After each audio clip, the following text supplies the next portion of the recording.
आणि यानंतर पाहूयात काही मोठ्या बातम्या। बुलढाण्याच्या चिखला गावातील छत्रपती शिवाजी महाराज पुतळा प्रकरण। आज बीबी गावामध्ये वंजारी ओबीसी समाजाचा सत्यकथन मेळावा। बुलढाण्यासह राज्यातील वंजारी ओबीसी बांधव येणार, तर घटनेतील दोषींवरच कारवाई करण्याची मागणी। इतर लोकांना नाहक त्रास दिला जात असल्याचा आरोप।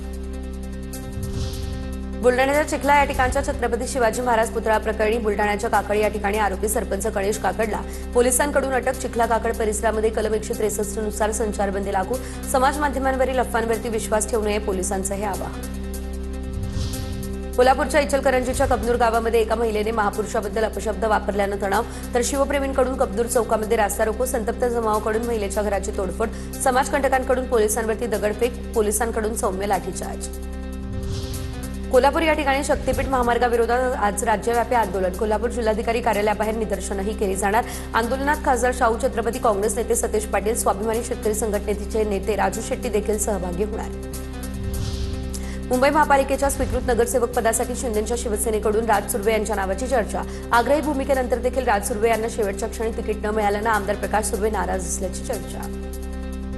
धाराशिव जिल्हा परिषद सत्ता स्थापनेचा आज आदेश निघण्याची शक्यता। धाराशिव जिल्हा परिषदेतील सहलीवर गेलेले भाजपचे नवनिर्वाचित सदस्य महाराष्ट्रात दाखल। महाराष्ट्रात आल्यावर 3 स्टार हॉटेलमध्ये जिल्हा परिषद सदस्यांची राहण्याची व्यवस्था।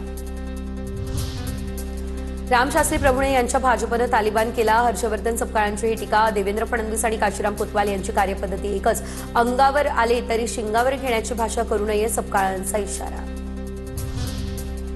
ईव्हीएम आकडेवारीमध्ये तफावत आढळल्यानं रायगड जिल्ह्यातील कोर्लाई गणाच्या निवडणुकीचा वाद उच्च न्यायालयामध्ये पोहोचला। भाजपच्या मनस्वी मोहिते यांच्या विरोधात शिंदे गटाच्या ज्योती नागावकर या विजयी।